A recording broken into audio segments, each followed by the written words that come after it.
दिगलूर नाका से उठी आवाज, एक बयान, एक भीड़ और वक्त का सच। असादुद्दीन ओवैसी का यह बयान महाराष्ट्र के मराठवाड़ा क्षेत्र में स्थित देगलूर नाका, नांदेड़ में दिया गया। यह कोई साधारण सभा नहीं थी, न ही यह सिर्फ एक चुनावी मंच था। यह वह जगह थी जहां सड़कें रोजमर्रा की जिंदगी से भरी रहती हैं, जहां दुकानों के शटर सुबह उठते हैं और रात को देर से गिरते हैं, और जहां आम लोगों की बातचीत में महंगाई, रोजगार, सुरक्षा और सम्मान जैसे सवाल बार बार लौटते हैं। उसी चौराहे पर, उसी जमीन पर, उस शाम एक ऐसी आवाज गूंजी जिसने सियासत को खबर की शक्ल दे दी। शाम ढल रही थी, सूरज की रोशनी धीमी पड़ चुकी थी, लेकिन दिगलूर नाका पर रोशनियां तेज हो रही थीं। चारों ओर लोगों का हुजूम था। किसान, मजदूर, छात्र, महिलाएं, बुजुर्ग, हर चेहरा अपनी कहानी लेकर आया था। किसी के हाथ में झंडा था, किसी के हाथ में मोबाइल,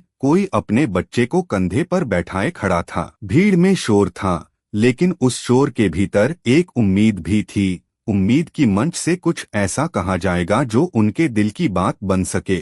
जब माइक पर आवाज आई और मंच पर नेता दिखाई दिए, तो भीड़ का शोर अचानक ठहर गया। यह ठहराव सिर्फ अनुशासन का नहीं था, यह उस भरोसे का था जो लोग अपने प्रतिनिधि पर रखते हैं। बयान की शुरुआत में ही आवाज में एक दृढ़ता थी।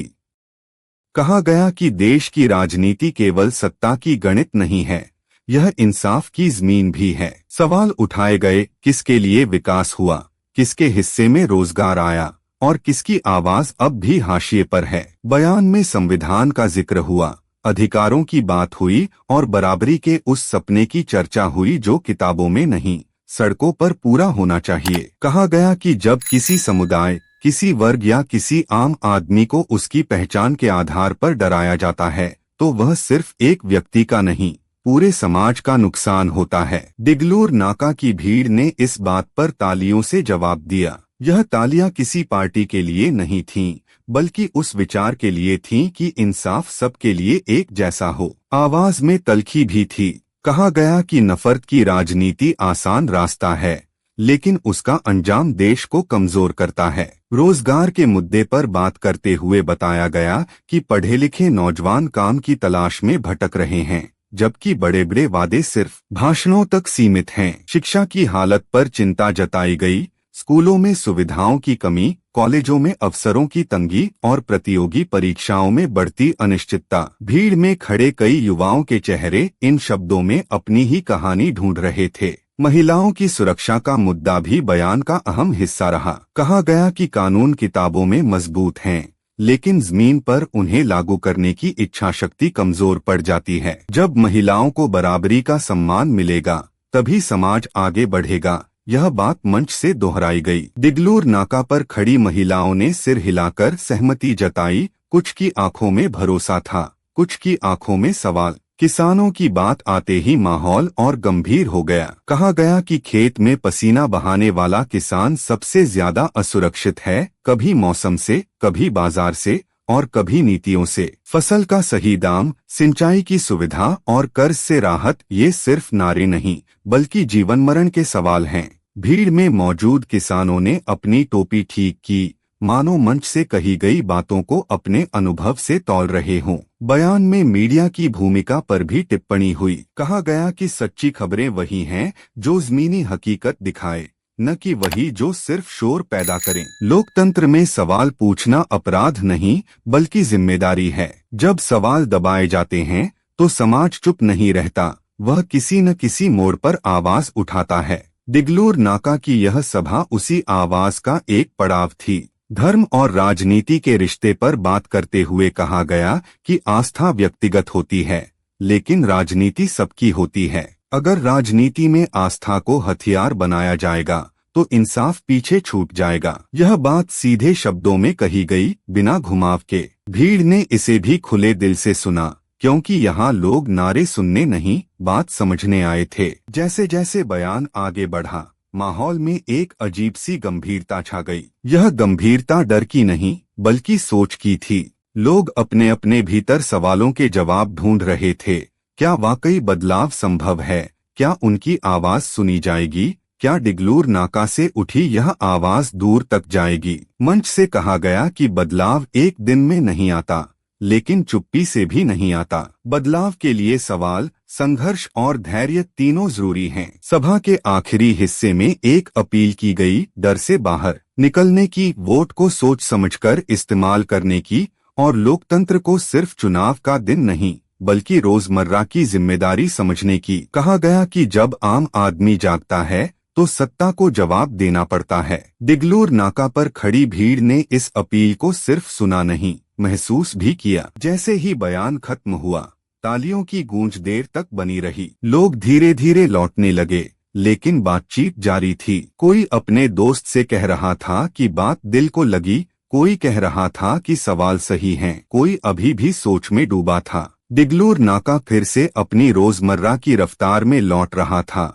लेकिन हवा में कुछ बदला हुआ था। एक एहसास कि आज यहाँ सिर्फ भाषण नहीं हुआ, आज यहाँ एक खबर बनी है। यह बयान एक शहर की शाम भर की घटना नहीं था, यह उस बेचैनी की तस्वीर था जो देश के कई हिस्सों में महसूस की जा रही है। डिगलूर नाका उस दिन सिर्फ एक चौराहा नहीं था, वह एक मंच था जहां सवाल पूछे गए, जवाब तलाशे गए और लोकतंत्र की धड़कन साफ सुनाई दी। यही वजह है कि इस बयान को लोग सिर्फ सुनकर नहीं भूले, बल्कि साथ लेकर चले गए, अपने घरों तक, अपनी बातचीत में, और शायद अपने फैसलों तक। उसी एहसास के साथ लोग डिगलूर नाका से अलग अलग दिशाओं में बिखर गए, लेकिन उनके भीतर एक सवाल साथ चलता रहा, क्या आज जो कहा गया वह सिर्फ आज की बात बनकर रह जाएगा या कल की दिशा तय करेगा? रात के अंधेरे में नांदेड़ की सड़कें शांत होने लगीं, मगर शहर की सोच जाग रही थी। कुछ लोग घर पहुंचकर टीवी खोल चुके थे, कुछ मोबाइल पर वही दृश्य बार बार देख रहे थे जहां मंच से आवाज गूंजी थी। हर बार सुनने पर कुछ नया पकड़ में आ रहा था, कभी संविधान का जिक्र, कभी रोजगार की चिंता, कभी डर के खिलाफ दी गई चुनौती। यह कोई एक लाइन का भाषण नहीं था जिसे सुनकर भुला दिया जाए, यह तो ऐसी बात थी जो दिमाग में अटक जाती है। अगली सुबह शहर की चाय की दुकानों पर वही चर्चा फिर शुरू हुई। अखबार हाथ में लिए लोग एक दूसरे से पूछ रहे थे कि कल की सभा के बारे में तुम्हारा क्या ख्याल है। कोई कह रहा था कि बात बहुत सख्त थी, कोई कह रहा था कि सख्ती जरूरी थी। कुछ लोग इसे आने वाले चुनाव से जोड़कर देख रहे थे, तो कुछ इसे सिर्फ एक चेतावनी मान रहे थे, सत्ता के लिए नहीं, समाज के लिए। सबसे ज्यादा हलचल युवाओं के बीच दिखी। कॉलेज के बाहर खड़े लड़के लड़कियां अपने भविष्य पर बहस कर रहे थे। कोई कह रहा था कि डिग्री के बाद भी नौकरी का भरोसा नहीं,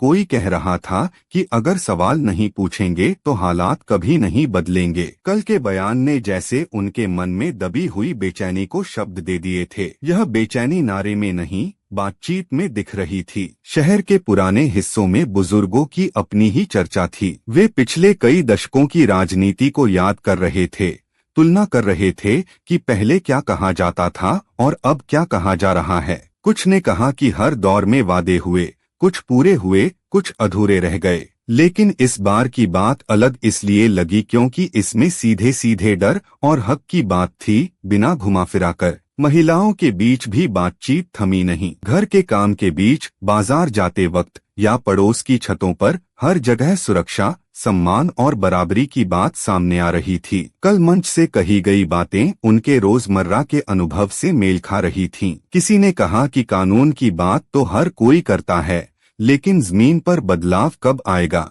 यह सवाल आज भी वही है। किसानों के लिए यह बयान किसी और ही तरह से मायने रखता था। खेत में काम करते हुए, मंडी में बैठे हुए, वे सोच रहे थे कि क्या उनकी मेहनत की कीमत कभी स्थिर होगी। कर्ज, मौसम और बाजार, इन तीनों के बीच फंसी जिंदगी को लेकर जो कहा गया वह उन्हें अपना सा लगा। उनके लिए यह भाषण नहीं, अपनी हालत की तस्वीर थी। धीरे धीरे यह साफ होने लगा कि डिगलूर नाका की सभा एक दिन की घटना नहीं थी। यह एक सिलसिला था, बातचीत का, बहस का, सोच का। कुछ लोग इससे सहमत थे, कुछ असहमत, लेकिन अनदेखा कोई नहीं कर पा रहा था। यही उसकी सबसे बड़ी खासियत थी। चुप्पी टूट चुकी थी। दिन ढलते ढलते यह भी दिखने लगा कि बयान पर प्रतिक्रियाएं अलग अलग रंगों में बंट रही हैं। कहीं समर्थन था, कहीं सवाल, कहीं आलोचना, लेकिन हर प्रतिक्रिया इस बात का सबूत थी कि कही गई बात ने असर किया है। अगर असर न होता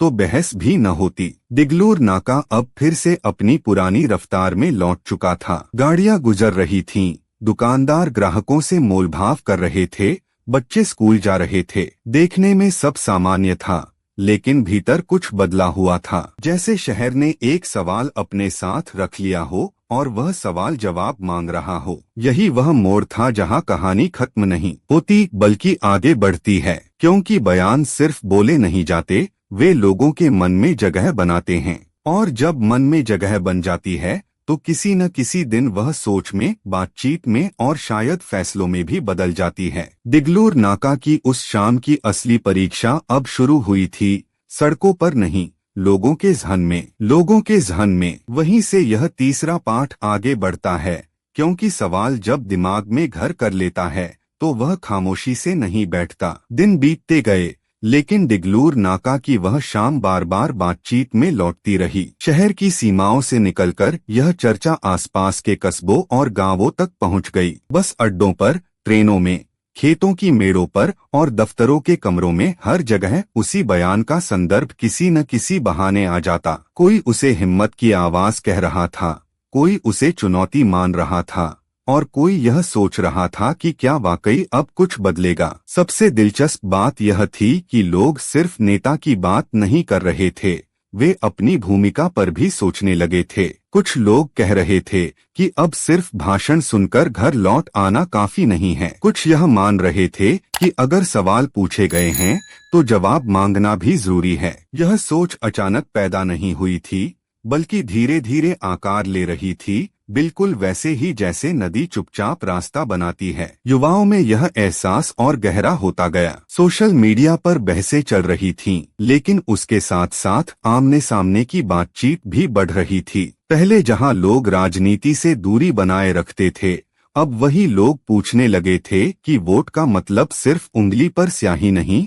बल्कि जिम्मेदारी भी है। कुछ ने पहली बार यह स्वीकार किया कि चुप रहना भी एक तरह की सहमति होती है, और शायद यही सबसे खतरनाक होती है। बुजुर्गों ने अपने अनुभवों से युवाओं को टोकना शुरू किया। उन्होंने बताया कि बदलाव कभी एक भाषण से नहीं आता, लेकिन हर बदलाव की शुरुआत किसी एक आवाज से जरूर होती है। उनके शब्दों में उम्मीद कम थी, सावधानी ज्यादा, लेकिन निराशा नहीं थी। वे जानते थे कि इतिहास सीधी रेखा में नहीं चलता, वह मोड़ों से भरा होता है। महिलाओं के बीच यह चर्चा और निजी हो गई। उन्होंने अपने अनुभव साझा किए, डर, असुरक्षा और कभी कभी बेबसी के अनुभव। बयान में कही गई बातें अब भाषण की लाइनें नहीं रहीं, बल्कि उनके जीवन की सच्चाई बन गईं। उन्होंने सवाल उठाया कि अगर आवाज उठाने पर ही बदलाव आएगा तो क्या अब चुप रहना ठीक है। यह सवाल आसान नहीं था, लेकिन जरूरी था। किसानों के लिए समय हमेशा की तरह कठिन था। फसल, दाम और कर्ज के बीच फंसी जिंदगी में राजनीति अक्सर दूर की चीज लगती है, लेकिन इस बार उन्हें लगा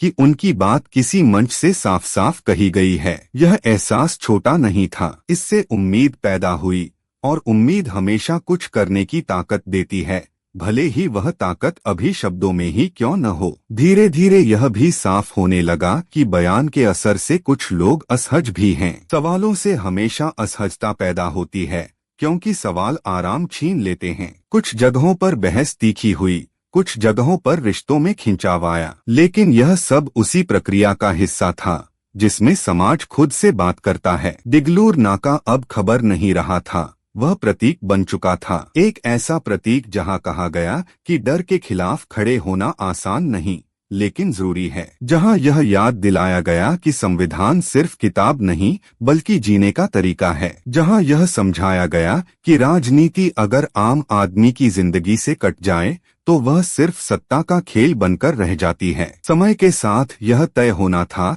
कि इस बयान का असर कितना दूर तक जाएगा। शायद कुछ लोग इसे भूल जाएंगे, शायद कुछ इसे याद रखेंगे, लेकिन इतना तय था कि जिस दिन यह कहा गया, उस दिन कई लोगों के भीतर कुछ बदल गया। और बदलाव हमेशा भीतर से ही शुरू होता है। कहानी यहीं थमती नहीं, क्योंकि यह किसी एक व्यक्ति या एक सभा की कहानी नहीं थी। यह उस समाज की कहानी थी जो अपने सवालों से भागता रहा, और अब धीरे धीरे उन्हें देखने की हिम्मत जुटा रहा है। दिगलूर नाका की उस शाम ने यही तो किया था, एक आईना दिखाया था। और जब समाज आईने में खुद को देख लेता है तो फिर दो रास्ते होते हैं, या तो नजरें फेर ली जाए या सच को स्वीकार कर आगे बढ़ा जाए। कौन सा रास्ता चुना जाएगा यह आने वाला वक्त बताएगा। लेकिन इतना साफ है कि उस शाम के बाद सब कुछ पहले जैसा नहीं रहा। यही इस कहानी की सबसे बड़ी सच्चाई है और यही इसका असली अंत भी।